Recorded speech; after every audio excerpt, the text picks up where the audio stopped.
तुम्हारे बाप का मुल्क नहीं है, ये हमारा मुल्क है। यहाँ पे 22 करोड़ लोग फैसले करेंगे। यहाँ पे फैसले आईन और कानून के मुताबिक होंगे। यहाँ पे किसी की मर्जी के मुताबिक फैसले नहीं होंगे।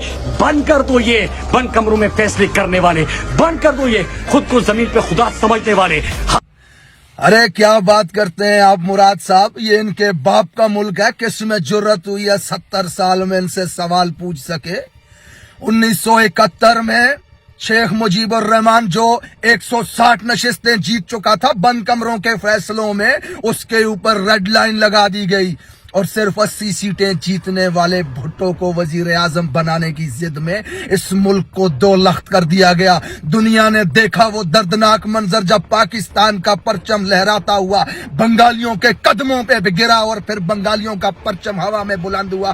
किस में जुर्रत हुई है ये सवाल पूछने के इनसे? अरे बंद कमरों के फैसले ही तो हैं। आज 70 साल गुजर चुके हैं इस मुल्क में, आज भी हम 10 अरब की भीख मांगने दुनिया के सामने मुंह ठिठाते फिर रहे हैं। हमारे पड़ोस में एक शख्स 150 अरब डॉलर का मालिक बन चुका हुआ है, जबकि हम 22 करोड़ के लिए 10 अरब डॉलर की भीख लाते हुए लोगों को इसे सफारती कामयाबी कहते हैं। ये बंद कमरों के फैसले ही तो थे जो हमारे ऊपर मुसल्लत किए गए। ये इनके बाप का मुल्क था। इधर आओ नौजवानों, मैं सुनाता हूं तुम्हें 1996 का वो वाकया जब 2 बहनों ने ये ऐलान किया था कि हमारे खानदान के, हमारे शोहर, हमारे भाइयों के 9 अफराद के कातिल मेजर अरशद जमील की सजाए मौत को रोका गया तो हम अदालत के सामने खुद को आग लगा देंगे। जज साहब के कान पे जूं तक नहीं रेंगी।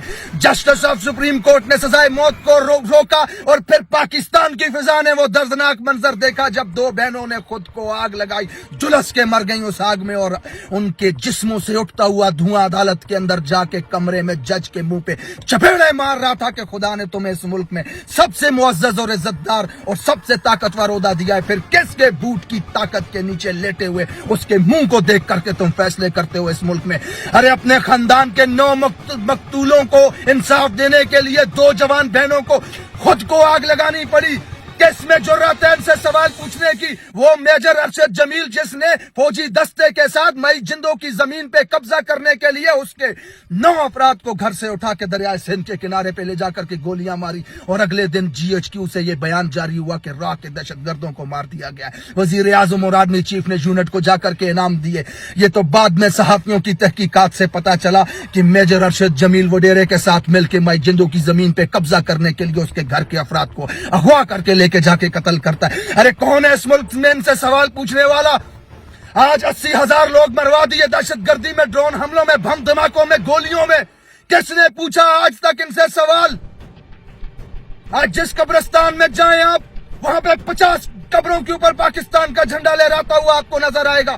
मर रहे हैं फौजी रोज दहशतगर्दी में। आज तक 1 इंच जमीन पे हमने कब्जा नहीं किया, किसी मुल्क में जाके बमबारी नहीं की, किसी के साथ हालत जंग में नहीं है हम, फिर भी हमारे लोग दहशतगर्दी में मर रहे हैं। किस में जरूरत है सवाल पूछने की इनसे? ये बंद कमरों के फैसले हैं जो इंसानी जानों का सौदा करते हैं, जो जमीरों का सौदा करते हैं, जो हमारे पैसों का सौदा करते हैं। अरे हमारे जिस्मों से, हड्डियों से गोश्त तक नोच कर खा चुके हैं, जो उनको हमारे ऊपर मुसल्लत कर दिया गया है, जिनकी करप्शन की दास्तानें कंधार से वाशिंगटन तक फैली हुई हैं, जो लूट के खा गए हैं इस मुल्क में, जिनके नौकरों के अकाउंटों से अरबों रुपया मिलता है, जिनके गुलामों के अकाउंट से अरबों रुपया मिलता है। इवन फील्ड में खरबों की जायदाद के मालिक, 1.8 बिलियन का मालिक वो जरदारी और उसका लौंडा, 1.6 बिलियन का मालिक ये नवाज शरीफ और उसकी लौंडिया हमारे ऊपर मुसल्लत किए गए। अवाम का हर दुश्मन जेलों से निकाल के, अदालतों से निकाल के अवाम के ऊपर हुक्मरान बना दिया गया है। किसके फैसले हैं ये? कौन जा सकता है इनके खिलाफ?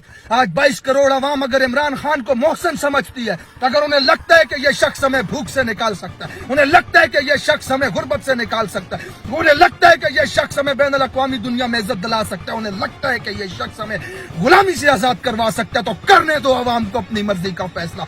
मत करो हमारे ऊपर मुसल्लत अपने फैसलों को। बात करते हो हमारी हड्डियों से गोश्त तक नोच के ले जा चुके हो, ट्रक के पीछे हम आटे के लिए लाइनों में मर रहे हैं। आज ये बंद कमरों के फैसले थे, जिनके बाप का मुल्क था, जो इनके फैसलों के खिलाफ कोई खड़ा ना हो सका, तो आज हम इस हालत में है।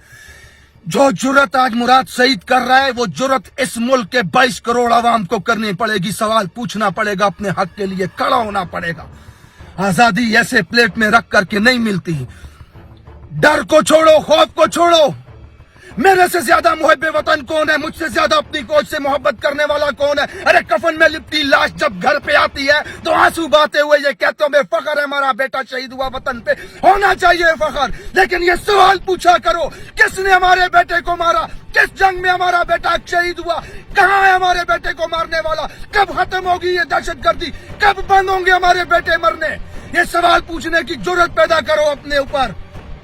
بند کمروں کے فیصلوں نے آج ملک کو اس حال میں لا دیا کہ اس ملک کا جج، ریسپیکٹڈ جج جس کو رب نے وہ عہدہ دیا ہے، کہ قیامت کے دن سب سے زیادہ سوال تم سے پوچھا جائے گا جج صاحبان، کس کی فونوں کے اوپر فیصلے کرتے ہو تم اس ملک کے اندر؟